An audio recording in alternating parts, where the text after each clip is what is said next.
What's going on, everybody? Welcome to the GSN Sports Network podcast. I'm your host, as always, John J. II. Thank you so much for joining us tonight, Thursday, the 6th of November, 2025. We're wrapping up the year here. It's exciting stuff. There's a lot of sports to come. A lot of sports leagues in sports themselves have just started their seasons. NHL has just begun. NBA has just begun. College basketball, we're wrapping up the opening week. Which is a lot of excitement in the college basketball camp, a lot of excitement for the GSN College podcast. Gives us a lot more information that we can kind of set our sights on March. It's really crazy to say that. We're still in 2025. We just started November, but you got to set your sights deep into the future because it's going to be here before we know it. And that's just how time works. Time waits for no man. I was driving down the road today. And it really dawned on me that time waits for no man. Whether or not you plan something, whether or not you want to do something with your friends, you want to plan a trip, you want to, go on an adventure, you want to travel across the world, you want to embark on writing a book, whatever it is. If you put it off, time's still going to go by. So keeping things in the forefront, keeping what's going to come eventually in the front view is important for planning ahead, for doing things ahead of time before it's crunch time. And next thing you know, but you're behind the eight ball and you're scrambling. You don't want to be in that position. You don't want to be in that position. So that's why we're looking ahead. That's why we look deep, far into the future, because we know in the blink of an eye, it's going to be here. So we're looking forward to college basketball. You got things happening in the NFL. You got gambling probes, Chauncey Billups, Terry Rozier, among others that are under scrutiny for a gambling probe / scandal, which is basically shaking the entire sports world. That's going on. We're going to talk about Michigan State Spartans college basketball. We're going to talk about Jaden Daniels. There's a lot on the slate tonight. We're going to try to wrap everything up into a bundle for you guys to unpack at some point, hopefully going into the weekend, because it's been a while since we chopped it up. We'll put it that way. So we're going to chop it up here tonight, bundle it up, put it in some gift wrap it, tie it with a bow, and put it under the tree. So that's what we're going to do here tonight. Thank you so much for joining us here on the GSN. I'm happy to be with you guys. So let's just start with college basketball, because that's what's on everybody's minds. It's what's on my mind. Obviously, college basketball is a special place in my heart. For those of you guys that don't know me, college basketball is my favorite time of year. The college basketball season is the best time of the year. Now, yeah, you could argue I do like football season. I love football season. I love college football. I also have a very special place in my heart for the NFL, even though due to some unforeseen rules changes that have happened in the last, I'll say, have really ruined the sport for me. College football, rather, is remained mostly the same, other than the NIL, which has partially hindered the enjoyability for me with when it comes to the football aspect. Now, the same can be said about pro sports leagues. Okay, like we're going to talk about the World Series here and how that wrapped up here in a couple minutes, and how there's no salary cap when it comes to the MLB. Now, there's a problem when money comes in between the athletes and the sport that they love, the sport that they were born to play. Now, that's no different for college basketball. College basketball is plagued by that as well. And none other than the legend himself, Tom Izzo, has expressed displeasure. He's had gripes about, unbeknownst to him, players that are in the G League, the NBA G League, which is basically the Farmers League. It's a AAA equivalent for basketball. If you're going to the G League, you're not quite in the NBA yet, but you kind of got a fast track to get there. You've kind of essentially left the college basketball scene, supposedly there. And this has happened with players that are now returning to the college basketball scene. You can go to the G League, figure it out that you might have a couple years of eligibility left.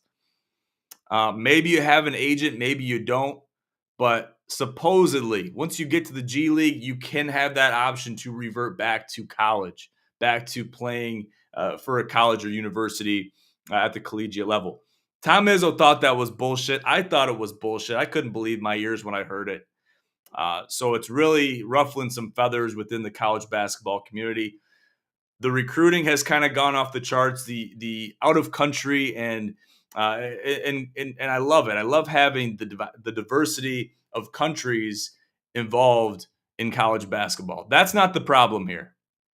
Okay, and with recruiting, it's kind of gone worldwide, which that has made the sport more difficult as the years have progressed. And it's kind of always been a thing, but it's never been more widespread than it is nowadays.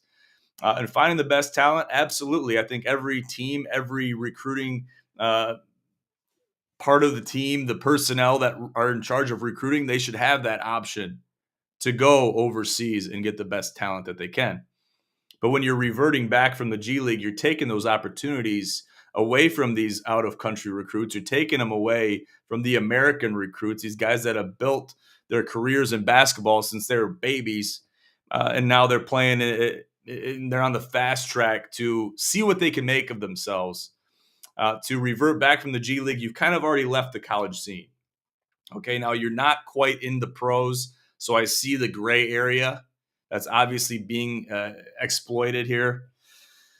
But that's just the tip of the iceberg. That, alongside the NIL, college sports is starting to go rogue, and it's concerning. It's concerning. I don't think college sports are completely compromised, but I think we're heading in a dangerous direction, which is leading us to believe college sports will become compromised by money, by politics, by decisions made from upstairs that involve TV deals and essentially more money for everybody. There's got to be some kind of limitations in place to bring some kind of collegiate athletics back to what we grew up with.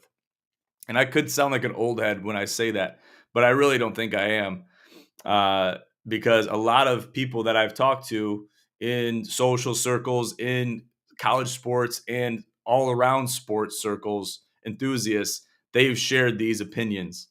So we'll see what they do with it. But let's get down to brass tacks. Let's talk about the Michigan State Spartans real quick, and then we'll talk about the overarching highlights of the opening week of college basketball. So Michigan State, they had a game against Colgate. They took it on the nose against UConn last weekend. And that was expected. That was expected. This isn't the team of years past. This isn't the team of legends that's coming into you're coming into a season with guys that have been on the team for a long time. You've lost some key components. You've lost some key players, whether it is to the transfer portal or they're going to the next level. Jaden Akins went to the next level.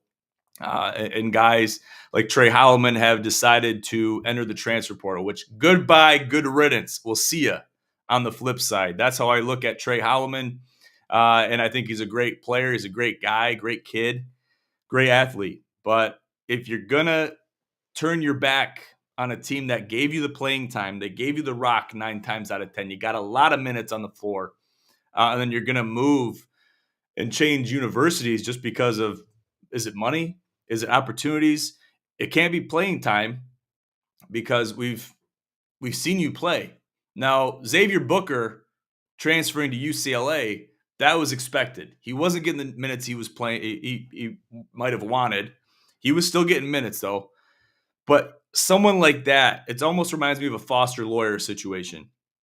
Go somewhere that you're going to thrive the best. Go somewhere where you're going to be an asset to the team more. Now, did Trey Holloman think that he was underutilized at Michigan State? I can't answer for Trey Holloman. But what has happened at Michigan State is they've really leaned heavily, and they're going to have to lean heavily on Jeremy Fears. Kurt Tang's going to have to come off the bench and do some things. Carson Cooper put up 10 points, which seems like a record high, but I don't think it is. But he's going to have to put in some big minutes and put some big numbers up. Jackson Kohler, he's one of your most veteran guys, him and Cohen Carr. Okay, Cohen Carr, Jackson Kohler, Jeremy Fears. And maybe a Cam Ward or a Jordan Scott or a Trey Fort is going to have to come out of nowhere and really boost this team up. You have to have a core of guys. Now, it's been said before, and I've alluded to the possibility of the reality of this being the case for Michigan State. We talked about it with Chuck. We got to get Chuck back on here. It's been too long. I haven't talked to Chuck in a long time. Okay. But I got to see where his head's at looking at this team, looking at this roster, looking at this game one performance, which was a win. It's an 80-69 win against the Colgate Raiders at home at the Breslin. But as a Michigan State Spartans basketball fan, you're not going to be overly wowed by this. You've seen issues from the get-go that are going to really rear their ugly heads once you start playing good teams. It's going to rear its ugly head when we play the Razorbacks this Saturday, okay? When we play the Arkansas Razorbacks this Saturday, it's going to be fireworks, okay? We're going to see the nose hit the grindstone this Saturday, November 8th, 7 p.m. That's when we're going to see it, okay? So seeing what I've saw up until this point, I'm not too wowed about it. But back to what Chuck and I talked about last year now, the leader by committee model. When it comes to Michigan State basketball, having the leader by committee model, it can work. It can work, and you should have a leader by committee. But you can't have a leader by committee by itself. You got to have a leader by committee that's also led by an individual or two. Okay, you got to have a guy that's at the helm. You got to have the guy that is going to lead, but he's also going to follow the guy at the helm. But he's going to be able to take the reins if something goes awry with the guy at the helm. Right? So have those two leaders, have one main leader, and then have everyone else be a leader by committee. I think that can work really well. And that can have some cohesion with it. And you're going to have that. We wanted that with Jaden Akins last year. Okay, we thought it could be Trey Heilman. It started to materialize later in the year once they got closer to the big tournament. And even when they got to the big dance, it began to materialize even more. And they really grew into themselves and made something great out of that team. And it was sad when it all ended. But that was a hell of a run last year. You got to build off of that, even with losing the players that you've lost. Okay, so an 80-69 win against the Colgate Raiders. Cohen Carr, 27 minutes, 12 points, 4 rebounds, 2 assists. Jackson Kohler, 32 minutes, 15 rebounds, 2 assists, and 16 points. That's a nice double-double for him. Jeremy Fears also putting up a double-double with 10 assists and 14 points. You're going to have to see big things out of Jeremy Fears. He's not a baby anymore. Okay, we got to see him become the player that Michigan State needs him to be. And he's going to have to. It's to the point with Jeremy Fears and this Michigan State basketball team where pressure is either going to break pipes or make diamonds. What's going to happen? Because you got recruits that are coming in, right? You got Josiah Jervis just signed with Michigan State, going to be a huge asset. And then you got Ethan Taylor, the 7-footer, which is going to be able to help Carson Cooper at the center position. He's eyeing up Michigan State. His sights, his crosshairs are on Michigan State. So, and I know Izzo's got his eye on him too. He's the favorite to go to Michigan State. It's only a matter of time before he makes that decision. We're right here in the sweet spot of this window. So we got to see some things happen. We got to see, news breaks turn into additions, turn into assets for this Michigan State team, because that's what it's going to take. Essentially, you're shorthanded right now. You got guys, you got depth, you got players that are taking up spots on the bench, but what are they going to do? A lot of these guys don't know the team. You know, guys like Nick Sanders, he knows the team, but he's probably going to be a guy that's might come out for a couple minutes if he has to, or in garbage time. You know, I love the guy. Seems like a great guy. I love Barry Sanders, right? Legend in his own right. I'd love to see Nick Sanders playing for the Michigan State Spartans. That has nothing to do with it. But he knows his role as a player on this Michigan State basketball team. Okay? Can he be an asset? Absolutely. But he doesn't have the minutes under his belt. But what he does have is he has the knowledge of the team cohesion, the chemistry, the locker room talks, the mentality that Tom Izzo brings to the table every night, the intensity that Tom Izzo brings to the table every single night. He knows that. So he's got to be he's basically the bench personnel. He's the leader of the bench personnel, which anybody that's on the bench should be. But talking to these new guys, getting in the heads of these new guys that don't know what it's like to be a Michigan State Spartan, gotta fill them in on it. So I got some question marks. I think they're going to lose some big games. Jay Billis puts them at 7th in the Big Ten, which Jay Billis, big deal. Obviously, been watching some college basketball over his tenure at ESPN. Nothing against Jay Billis. I think he's a great guy, great analyst. But 7th in the Big Ten, as Tom Izzo or anybody on the Michigan State Spartans basketball team, you don't want to hear that. You don't want to hear that. So strive to be better, strive to work harder, prove people wrong. Because listen, I do it with the Detroit Lions. It's easy for me to do. I do it with my Buffalo Bills because it's easy for me to do. Don't grow too attached to a team where you're blind to the realities of the difficulties they're experiencing or could experience with what they've shown us. And we should be brutally honest with the teams that we support, actually. Right?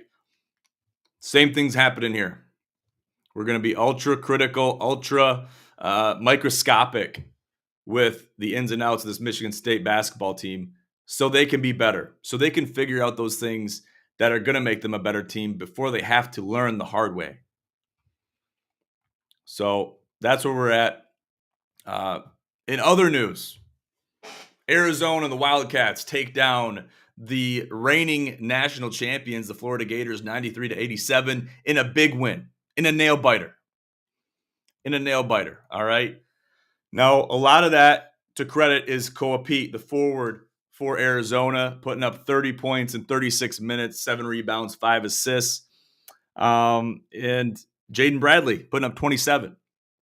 These guys are doing work. This is the Arizona Wildcats team of old that we've been waiting for, and they're going to be a threat come March. So, like I said at the beginning of the show, keep your eyes on March, right? Purdue sitting atop the AP polls at the number 1 spot, beat Evansville 82-51. Now tell me, why, if you're leaving in the Sweet 16 as a 4 seed, you come into the 2025-26 season as the first ranked national team in the AP polls, the number 1 spot? How do you get there? That's beyond me. They've retained a lot of their personnel. Could have something to do with it. All right. But listen, they're still Purdue. They're still capable of heartbreak. You got Fletcher Lawyer still. You got Braden Smith still. Okay. You got some guys that are new that are gonna be serious. This Oscar Clough kid, he's as tall as the ceiling. And he's gonna be a threat. He kind of reminds me of Zach Edey, maybe a little less muscle mass, but he's got the height. He's got the height component. So they win 82-51. They're going to be a threat in the Big Ten. It's no doubt. Okay, Matt Painter runs a really tight ship over there at Purdue. I know a lot of people, especially State fans, Michigan fans, Indiana fans especially, all the liking, unless you're a Purdue fan, unless your mom went there, unless your grandpa went there or whatever, you're probably not a Purdue fan by default. It's just not how it works. So they're going to be a threat, but everyone's going to be preying on their downfall, and especially teams in the Big Ten are going to. Let's move on. Let's talk about the NFL and Jaden Daniels dislocating his elbow. And why the hell was he playing in that game when they were down over 30 points in the fourth quarter? Dan Quinn, you have some questions that need to be answered. Okay. This was a big mistake. Now, you're already fighting up a tall mountain, and you don't have a walking stick. Okay, you're fighting gale force winds already. Okay, with your team, with the record, with how poorly they played in games, and it's really nothing. It didn't translate to how they played last year. So that's what's surprising about what's going on with the Washington Redskins. Okay. But now you lose your star quarterback, already is battling some injuries. Now you're fighting up shit creek without a paddle. Big time. So what are you going to do? How are you going to make things happen? I don't know. Not my questions to answer. Dan Quinn, you're on the hot seat. Time to answer some questions, figure it out. And this is just a personnel issue. It's a personnel problem. And this is a coaching problem, really. To have Jaden Daniels in that game when he shouldn't have been. Okay, Rex Ryan was bitching about it. He knows what it's like to have the headset on. He's also lost a lot of games. He's won some games too. Legendary coach in his own right. But it's easy to criticize. Hindsight's 2020, but there's got to be some ass chewing for this. Jaden Daniels shouldn't have been in that game. He's hurting the Commanders, the Redskins. He's hurting fantasy teams. Fantasy managers' teams are hurting. Okay, and it hurts the complexity of the league. So, questions got to be answered. I'm glad I don't have to answer them. Let's just put it that way. Looking at the World Series, the Dodgers repeat in 7 games against the Toronto Blue Jays. Damn. You want to talk about a heartbreaker. This is the heartbreaker for the ages right here. All right, Miguel Rojas with a home run late in the game. Had to be the top of the 9th. Okay? You're battling back. You're bringing your team back in. It was basically over before that. You're kind of thinking, oh my God, the Dodgers might lose this game. They're going to lose this game. 3 outs. 3 outs and you're game over.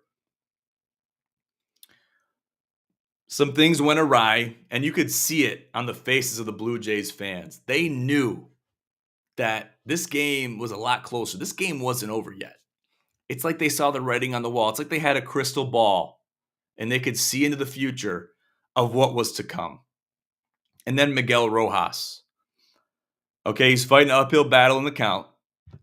Next thing you know, he hits a home run to left field. It's kind of a popper home run. It's not a crank. It's not a Shohei crank to center field. This is more of a popper, momentum-based, contact-oriented home run. Very tactical. But it couldn't have been more timely. They go on to win it in extra innings. And wow, you see that picture of Shohei Ohtani on the jet with the World Series trophy. And you kind of get chills. You kind of think, oh my God, this is surreal. But what would have been even more surreal would have been the David beating Goliath story if Toronto would have won. So really, no matter how you look at it, the outcome was going to be crazy going into that 9th inning. But really, I think the way that the Dodgers won, the way they fought from behind and really held on until the end, that might be a little bit more amazing than the David versus Goliath situation. Still would have been quite amazing. But just how it happened, how it unfolded, you got to hand it to him. And we spoke about it earlier in the show. We prefaced it about the amount of money the LA Dodgers have spent. And can they back it up going down the line, going into the future? Can they back up all this money that they put up for a lot of overseas players? Okay, the recruiting has kind of gone off the chains in a big way. So it's working for them. But you don't write a check your ass can't check or fill. There's a saying there. It's not coming to me. You know what I'm trying to say. But the mentality remains. The truth remains that you can't write a check that you can't cash. And you got to be able to speak to it. And obviously you're at the top. You're at the top. You've two-peated. You repeated the World Series win. And looking forward into the future, yes, there's TV deals. It seems like there's unlimited money in the MLB. But how are you going to make it happen into the future? You're paying all these players all this money. It's like you don't know where the money's coming from. You don't know where the money's going. There's got to be accountants looking at this. They've got to be looking at the bottom lines. And they're like, oh my God. We gotta sell a lot of season tickets. We gotta sell a lot of merchandise. We gotta really sign some deals. We gotta pull rabbits out of hats here. There's got to be that happening just because you look at the numbers. You look at the numbers of the money that these teams are spending. And without a salary cap, there's got to be some kind of unwritten mitigation to how much money is being spent by some of these MLB franchises. Has to be. So we'll see what happens down the road. But right now they're making it work. Right now they're doing it. Okay? So we'll see how the Dodgers progress and how they succeed going into the future. But they got away with one here. And now going into game 1 of the World Series. Even looking at how the Blue Jays beat the Mariners in 7. That was amazing, right? Then seeing the World Series go to 7. That's out of this world, okay? To see it go to that level, to that point, especially looking at the Mariners, go back a session.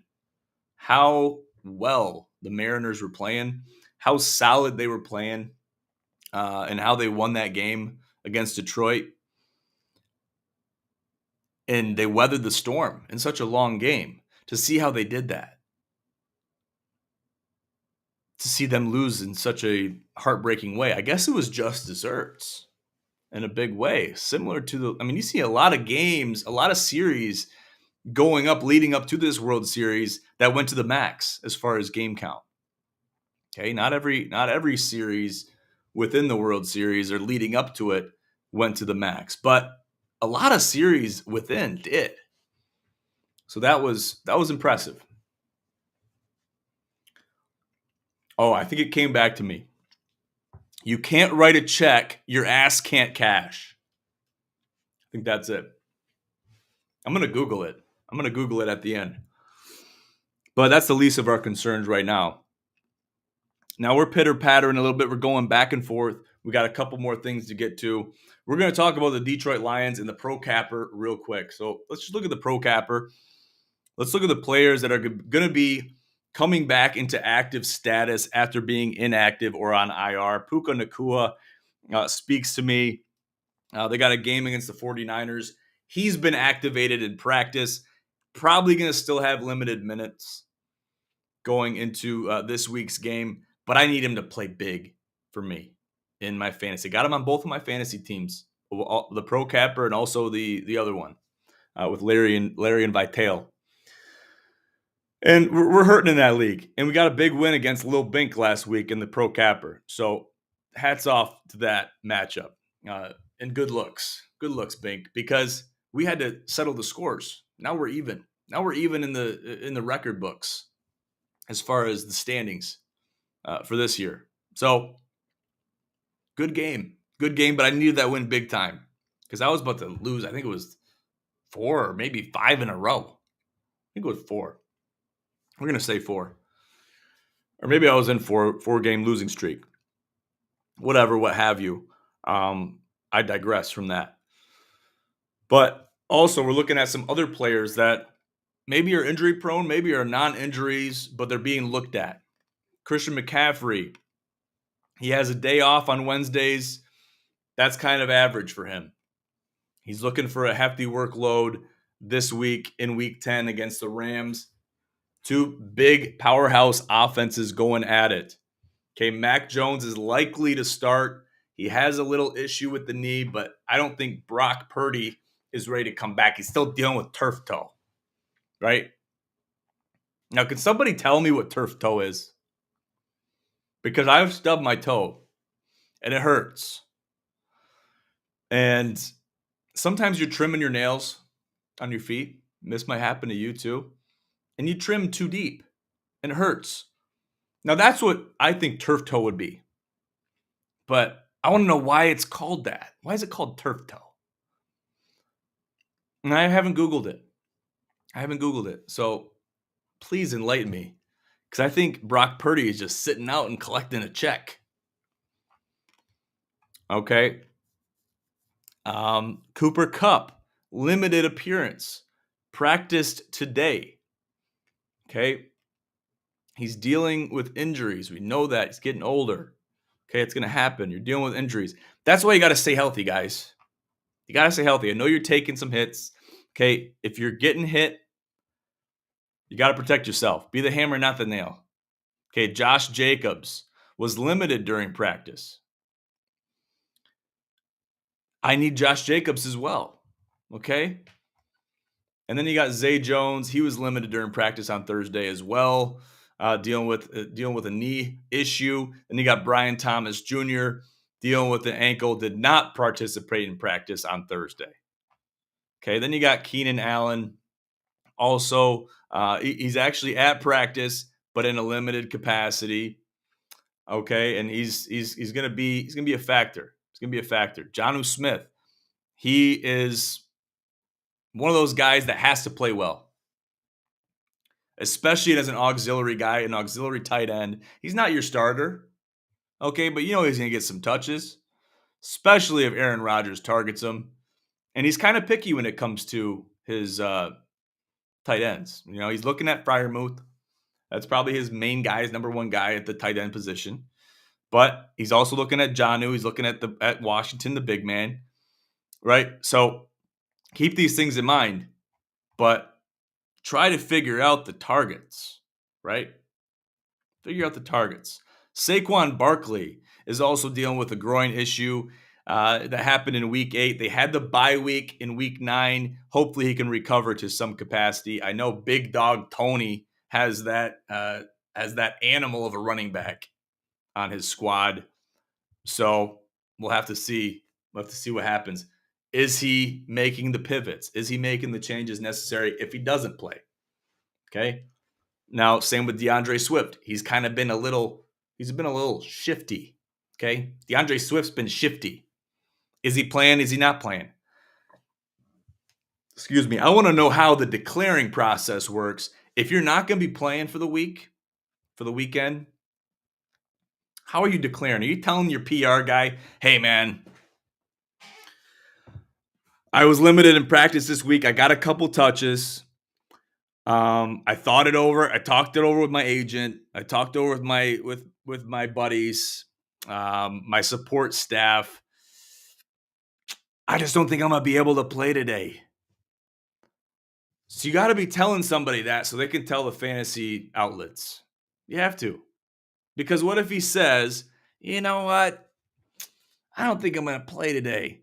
And then the second quarter comes around and he got stretched out by the trainer. He put some ice on it. And next thing you know, this guy's playing, but he declared his out. I switched him out in the last second, and now he's playing. Like, are you telling me that can't happen? You declare that you're out for the game, and you feel like you're fine to play at a certain point within the game. You're telling me that you can't do that. Someone's got to tell me what's going on with that. Because I can't tell you how many times I've made the decision to keep a player in. I feel like I'm within the window of time where you should know if you're playing or not. I leave him in, and next thing you know, the games start, and he's out. Or he's on IR. So these things happen. You got to be able to pivot in a moment's notice to make the appropriate changes. So we'll see how the Pro Capper goes into Week 10. We're well past the midway point of the season at this point. So the heavy hitters are going to have to rise to the top if they want a spot in the playoffs. So we'll see what happens. Moving on to our final subject of the night, which I just have to talk about it. We put a post out about it probably a little over a week ago now. But these things happen, okay? These things happen. You don't want them to happen, but they happen, right? So you're talking about a gambling probe. You're talking about Chauncey Billups. You're talking about Terry Rozier, right? And you never want to see it. Damon Jones, 34 people, right? 34 people. These gentlemen were amongst the 34 that were arrested as part of a sweeping federal investigation into alleged rigged poker games and sports betting schemes. So the troubling thing is with this is you're dealing with coaches, active coaches. You're dealing with players, active players, and others that are in and around the league, particularly the NBA. But you have poker games that are happening that seem like they're unrelated to gambling, and these players are allowed to gamble, right? They get promos, they get leads, they get invites to gamble at the MGM, at the Luxor, at Mandalay Bay, at Caesar's Palace. Okay? They get promos to play there. They spend their money, they bring their money in. They got a lot of money. They bring their money in, they're given money, they're given they're given things to them from the casino, right? And that's how they like it. Okay? That's how they like it. These are the casinos I'm talking about. And I heard this from, there was a podcast that I watched with some big shots. And the name of the podcast is escaping me right now, but these guys had an inside scoop on what was going on with this gambling investigation, this probe that's been launched by the federal government. And to look at it from that perspective, to kind of know what was going on behind closed doors, the rigging of the side games, looking and seeing where the money was being spent, knowing that these players have big money. The casinos, the big casinos, had a vested interest to have an investigation on these players. When it came to the sports betting, I'm not sure if that would have came to light if it wasn't for the original probes with having the private casino or private poker games off site. Okay, a lot of times this stuff would be happening, whether it was at Chauncey Billups's house or whatever, wherever it was. It wasn't at the casino. The casinos caught wind of this. That launched the probe. And next thing you know, at least this is what I saw in the podcast that I was watching, the snippet. What's happening is they're scrubbing their text messages. They're looking at their messages. They're seeing what they're saying. They're looking at their private conversations. That is those that are being investigated. And unbeknownst to them, they're sharing information within those text messages that is being looked at. It's being viewed. So when that happens, that only adds to the investigation, that adds to the suspicion of these individuals being involved. And then when you bring the rigging of the poker games, the knowledge of those putting on the poker games that they were going to be cleaning house from those participating in those poker games, there's a lot of issues going on. Okay? There's a lot of issues happening within this entire situation. Now you think about it. Chauncey Billups? Right? Now Terry Rozier, he's been labeled as a sports betting degenerate months ago. This is not new with Terry Rozier. It's almost expected. Okay, and you gotta assume Pete Rose is turning in his grave, seeing all this stuff happen, especially if it hasn't came to light and didn't come to light and doesn't wreak the havoc that it did for Pete Rose in these gentlemen's careers. There might be women involved too. Okay, if it doesn't have the fallout in their careers that it did for Pete Rose, then there's a problem with that. So it doesn't look good as long as everything comes to light as accused. It doesn't look good on the surface. But you think about it, Chauncey Billups, family man, very well-spoken gentleman, NBA champion, NBA coach, got a lot going for him, got a family, you got kids, you got a tenure, you got a legacy to live up to. You're going to do that. You're going to have these private games, and you're going to risk it all eventually, essentially. Eventually, too. Eventually, in your career, in your lifetime, you're going to risk it all. You're going to do that. So that begs the question, why? Why did you do that? Why did you stoop to that level? Was it for the money? You couldn't have needed any more money. You couldn't have needed any more notoriety. Couldn't have assumed to gain any notoriety. So there's going to be an investigation. There's going to be court hearings. There's going to be some things that come out. But I got to hear Chauncey Billups' testimony because I got to be honest, we named our cat Chauncey when I was a kid. Okay. So Chauncey Billups was kind of a big deal for me growing up, looking at athletes that were my role models growing up.